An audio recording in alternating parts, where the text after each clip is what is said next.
He was the king of cable TV, a multi-millionaire icon who could track anyone down, except for the one scandal that finally caught up to him. In an instant, the cameras went dark, the badges were stripped away, and a permanent ban was issued that erased him from the airwaves forever. What did the networks find that was so toxic they had to pull the plug on Dog the Bounty Hunter? Tonight, we're uncovering the truth. Back in the mid-2000s, you could not flip through television channels without encountering the towering, leather-clad, mullet-wearing force of nature that was Duane Chapman. For 8 massive seasons on A&E, Dog the Bounty Hunter was not just a television show. It was an absolute cultural monolith. Millions of viewers tuned in every single week to watch him kick down doors in Honolulu, armed with nothing but bare mace, a paintball gun, and an unshakable sense of street-level justice. Alongside his formidable wife, Beth, and a colorful crew of family members, Dog offered a bizarre but incredibly compelling blend of high-octane law enforcement and impromptu, deeply emotional sidewalk therapy sessions.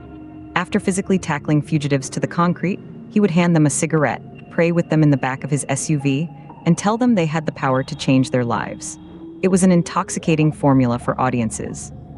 He represented a uniquely American archetype, a flawed vigilante who had walked through the fire himself and emerged on the other side to bring lost souls back to the light. This was the golden era of reality television, an era before hyper-sanitized, influencer-driven content took over. Dog was raw, unfiltered, and unapologetically abrasive. His memoir debuted at #1 on the New York Times bestseller list. His face was plastered on merchandise in every mall in America. He was a multimillionaire who had completely reinvented his life, rising from the absolute gutters of a troubled youth to the absolute pinnacle of cable television dominance. To truly understand how far he fell, you have to understand the dizzying heights of his rise, which was entirely built on a foundation of international controversy. Long before the reality cameras started rolling, Dog catapulted himself into the global spotlight in 2003 by doing what the FBI, the US Marshals, and international police forces had completely failed to do. He hunted down Andrew Luster, the Max Factor Cosmetics heir, and a convicted serial predator who had fled the United States in the middle of his highly publicized trial. Luster was hiding out in Puerto Vallarta, Mexico, living comfortably under an assumed identity. Dog, operating entirely outside the boundaries of international law, tracked Luster down, captured him, and threw him into the back of a vehicle. But this spectacular victory came with a massive catch. Bounty hunting is strictly illegal in Mexico. It is considered kidnapping by the Mexican government. Dog and his crew were immediately intercepted by Mexican police and thrown into a Mexican jail. The ensuing media circus was unprecedented. Dog eventually bailated out and fled back to the United States, becoming an international fugitive himself. The Mexican government aggressively demanded his extradition, triggering a grueling legal battle that hung over his head for years until a United States judge finally dismissed the extradition request. But the damage on an international scale was already done. Duane Chapman was permanently banned from ever entering Mexico again. This was the very first domino to fall. It established a dangerous precedent that Dog's particular brand of rogue justice might look fantastic on a television screen, but it fundamentally clashed with actual, real-world legal systems. And this tension between television mythology and cold, hard legal reality was about to violently fracture his entire empire. But right here is where the story you think you know about Dog the Bounty Hunter completely shatters. Everyone remembers the network cancellations and the public apologies that came later. But what the reality TV producers desperately tried to hide from the public for over a decade was that Dog the Bounty Hunter was never actually a legally licensed law enforcement officer. In fact, he wasn't even legally allowed to carry a real gun. The reason he was using bare mace and paintball guns wasn't because of a noble, non-lethal moral code. It was because Duane Chapman is a convicted murderer who had been legally exiled from possessing firearms, and he was secretly hiding a permanent, international ban from one of the most powerful countries on Earth. If you think a few bad public relations moves took him off the air, you are wildly mistaken. The real reason his empire ultimately collapsed is far darker, and it goes all the way back to a blood-soaked motel room in 1976. Long before the fame, the immense wealth, and the television cameras, Duane Chapman was running with a dangerous crowd in Pampa, Texas. In 1976, he and a group of acquaintances went to the motel room of an alleged drug dealer named Jerry Oliver to buy marijuana. Chapman was waiting outside in the getaway car when things inside the motel room went horribly wrong. A violent altercation broke out, and one of Chapman's associates shot and killed Oliver.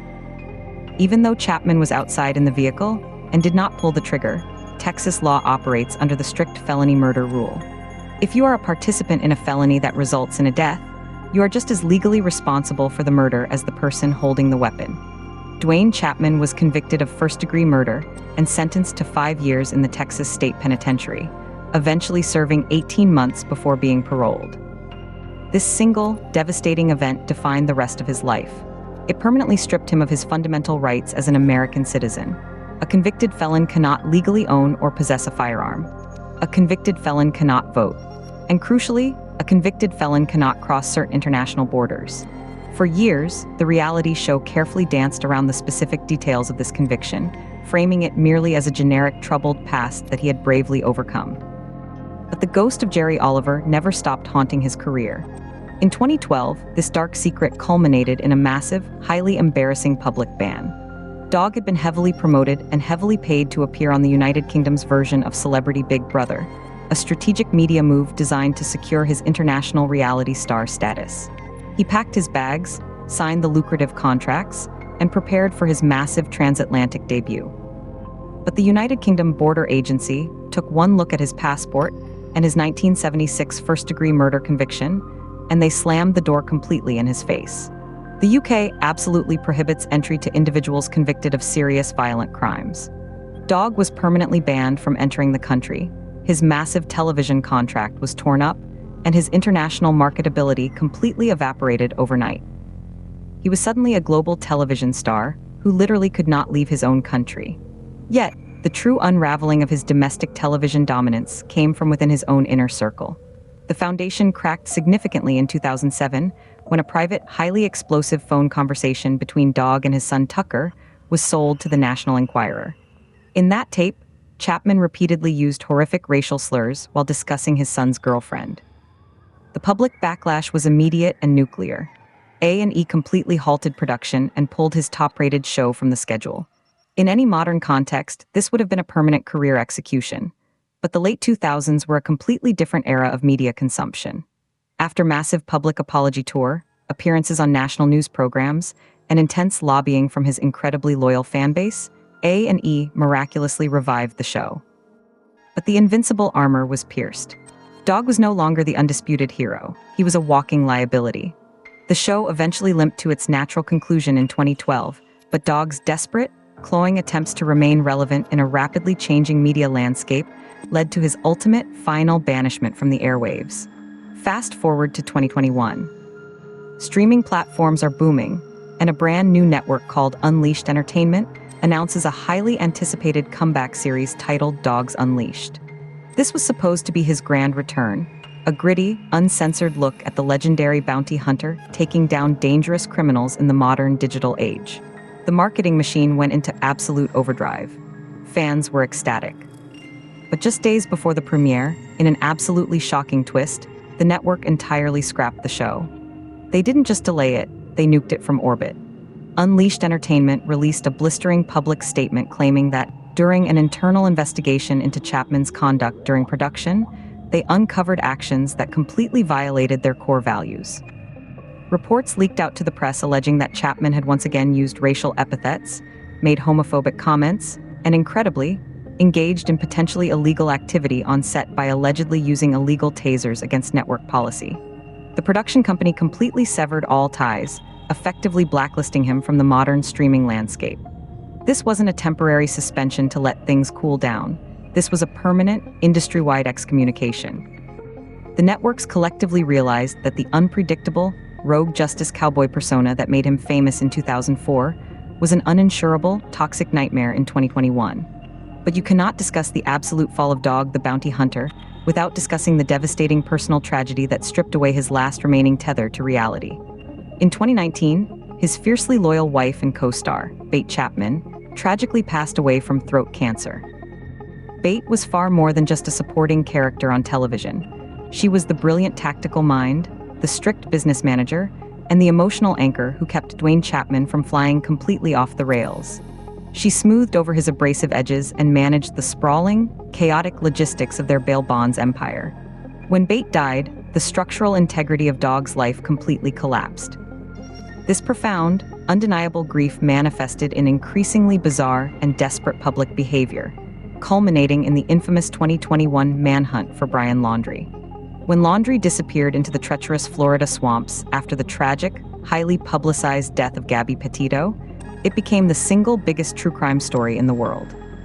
Smelling an opportunity to force his way back into the spotlight and prove he still had what it takes, Dog inserted himself directly into the massive, coordinated FBI manhunt. It was a surreal, tragic spectacle. The former king of cable TV was knocking on random doors in Florida, giving unauthorized press conferences from his lawn, wading ankle-deep into swamps, and posting highly dramatic updates to his social media feeds. But instead of looking like a legendary, unstoppable tracker, he looked like an aging, desperately lost man trying to recapture his lost glory days. He eventually twisted his ankle, abandoned the search entirely, and went home completely empty-handed, leaving the actual, highly trained federal authorities to do their jobs.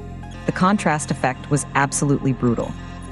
The public watched as the unstoppable, door-kicking hero of their 2000s nostalgia was abruptly reduced to an internet meme, a civilian playing dress-up in the middle of a very real, very tragic federal investigation. It proved beyond a shadow of a doubt to his remaining audience that the era of the cowboy celebrity bounty hunter was permanently dead. Furthermore, the actual business of bail bonds and bounty hunting has fundamentally transformed since his television peak. Across the United States, sweeping criminal justice reforms and the widespread, aggressive elimination of cash bail systems have effectively decimated the commercial bail industry.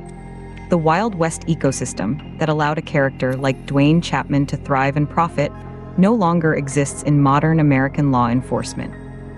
His permanent bans from television networks, his legal exile from crossing international borders, and his total alienation from mainstream pop culture were not the result of one single scandal. Instead, they were a slow, agonizing collision between an outdated 20th century outlaw and a 21st century reality that absolutely refuses to tolerate him. He remains a fascinating, deeply tragic case study in the life cycle of reality television fame, a man who hunted thousands of fugitives, but could never quite outrun his own demons. And speaking of massive reality television empires that completely imploded overnight due to dark behind-the-scenes secrets, you will not believe what the producers of American Chopper were desperately hiding from the cameras during their biggest years on television. The toxic family feud went far deeper than throne chairs, involving massive multi-million-dollar lawsuits, secret contracts, and a dark network cover-up that changed Discovery Channel history forever. Click the video on your screen right now to uncover the absolute dark truth about the Tudor family, and I will see you over there.